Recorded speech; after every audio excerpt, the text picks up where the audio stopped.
This is part two Of two.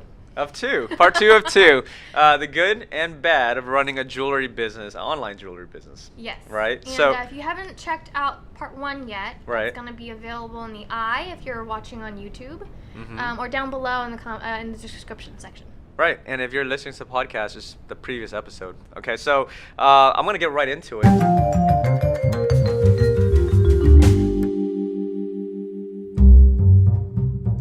The good and bad, the parts of the business that I want to talk about this week are about reviews and requests. Okay, so in terms of what? It's hard to say words that end with let's say for example STS. Uh-huh. Requests. Yeah, Yeah. request. I've known people who I'm not friends with anymore, but I've known people Well, who say things like request this is. I would ask you to spell the T on that, but I think but I think we're gonna it's been skip that spilled. part. I think it's been spilled. Yeah. All right, so let's go on reviews first, okay? And I think this is a part of the business that it really holds near and dear to me, only because it really allows me to understand the feedback of our customers. And I would have to say that I'm proud to say that us as a team will have a very high percentage of positive reviews, We because A butterfly just flew over. and our customers, I love them back, right? So we all love them back. Obviously. We love you back. You there. Yeah, on social media, on IG, a lot of our customers have already bought from us in the past are still following us because I feel like they care about us. So for the most part, we do have very, very positive reviews. Now that's the beauty of the good and bad of running an online jewelry business. Is if you're running it the right way, if you're doing the right thing, if you're ethical and you're delivering on the product and you're not cheating anybody, you're doing everything the right way, you're going to be loved, right? So that's the beautiful part about it. But I want to really break down the reviews process, right? Okay. So when you're shopping online, mind you, we've been running this business for a long time. I understand the statistics behind it. People that purchase normally expect to be satisfied. Yes. Okay, they usually do not expect to not be satisfied. So the normal tendencies of human nature, based on online shopping experiences, per my professional experience, is that when people do buy and if they're happy, normally we will never hear from them again. And if they're really happy and if they're a type of person that love to leave positive reviews, Right, then to inspire others, to maybe. inspire others, right? Exactly, to inspire others, then they will leave a positive review. So the percentage of happy customers leaving happy reviews are low.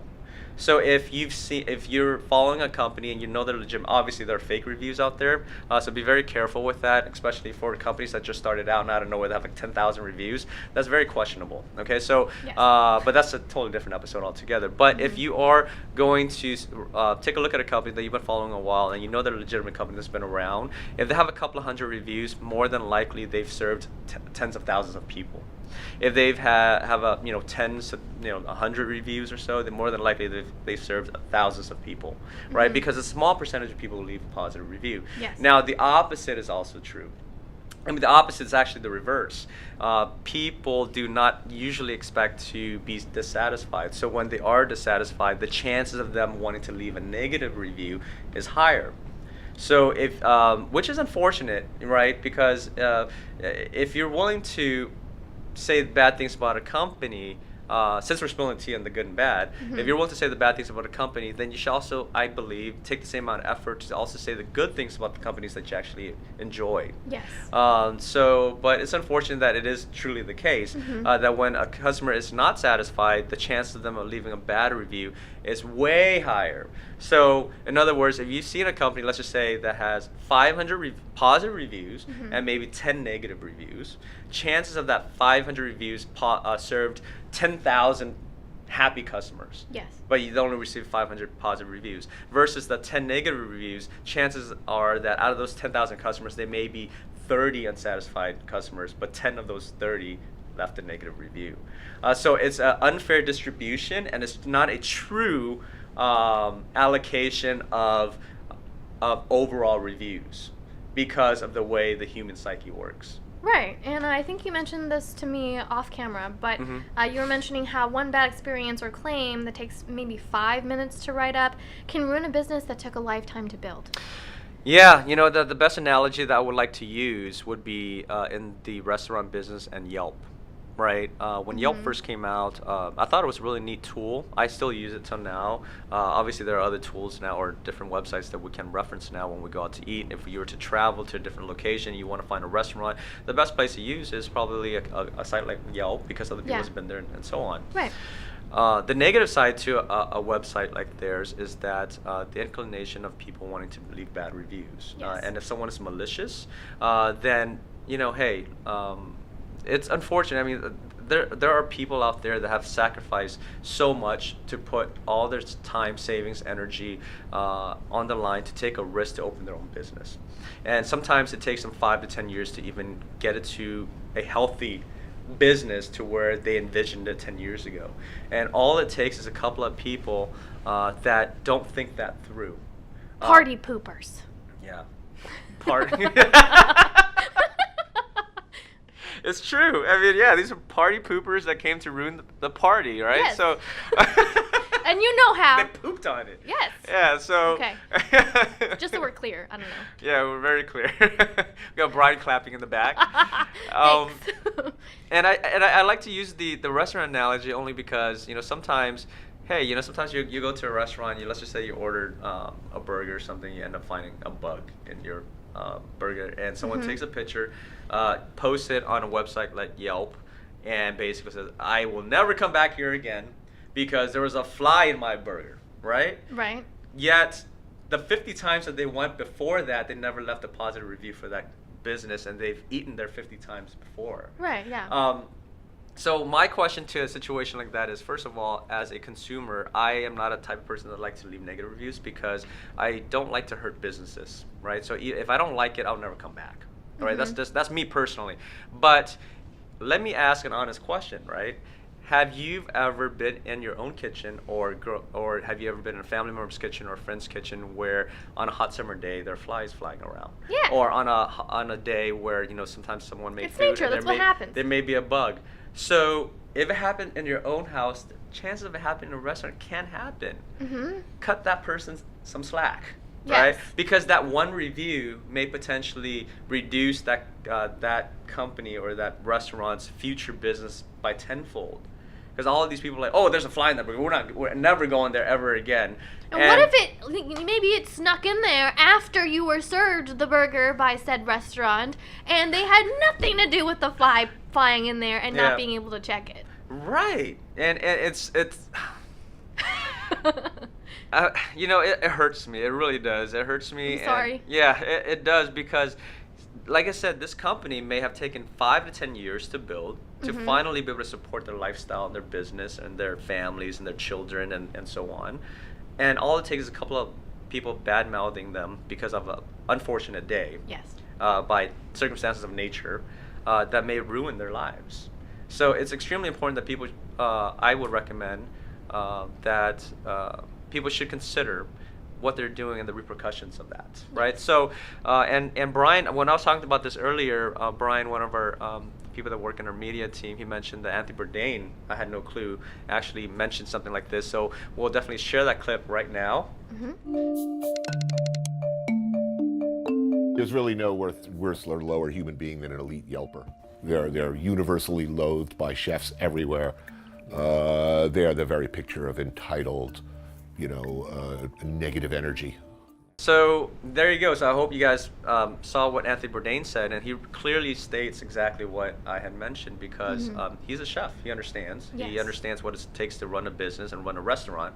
And he reviews himself, so he knows. I mean, he's the ultimate reviewer, right? Yes. Yeah. He is. So yeah, so that would be my analogy. Now, so let's move on from. So my last thing that I want to end with here in terms of reviews is, you know, the beautiful part about the jewelry business is the reviews. the people that actually express how much they love the jewelry, the people that express that, hey, the proposal went well, their fiance loved it, that's exactly what they wanted. That's really the beautiful part about it. So if you are going to consider leaving a review, and if you are a type of person that love to leave a review, be sure to be fair to not only to yourself but the businesses that you support. That if you're going to be willing to leave a negative review on one business, make sure you also leave a positive review on the businesses that you do support, right? So I would have to just say that. But now let's move on from reviews to requests. Now there are weird requests, okay? When running an online jewelry business, and like the beautiful thing, the pros and the good on beautiful requests is custom jewelry, right? They want to be able to make all these different things, everything under the sun, all compact into one ring, and they want to just wear it. Right? Which is a beautiful thing. That's pretty much it. The request on deadlines. I want all of that, but guess what? I'm leaving the country next week. I got to propose. Can you make it in time within 5 business days? I've gotten so many messages like that, and I don't know what to say. I don't know what to say. I can't just say okay.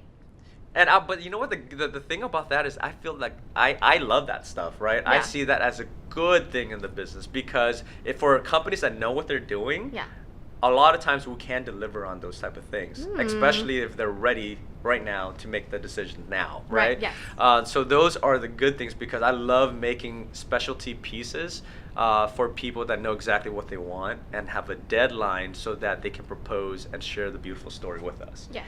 Now, the odd requests are more on the unethical, borderline illegal side that I really advise our team to stay away from, right? What does that entail? For example, if for international orders, right, there are countries out there that will impose an import tax, a custom duty, right? So if you buy a piece of jewelry from the U.S., and let's just say hypothetically you're from an international country, they have a custom tax, then you are required by that country's law to pay X percentage on the jewelry.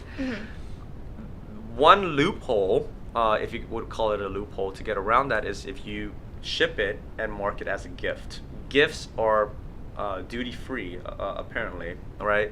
So when we get these requests from customers, we always say no. We always say no, that we will not ship it based on gifts. We're going to ship it based on the value, for 2 reasons. Primary reason is, we're running an ethical company here. We want to do the right thing. We want to be around for the long term. So anything that's illegal or borderline illegal, we're not going to touch that, right?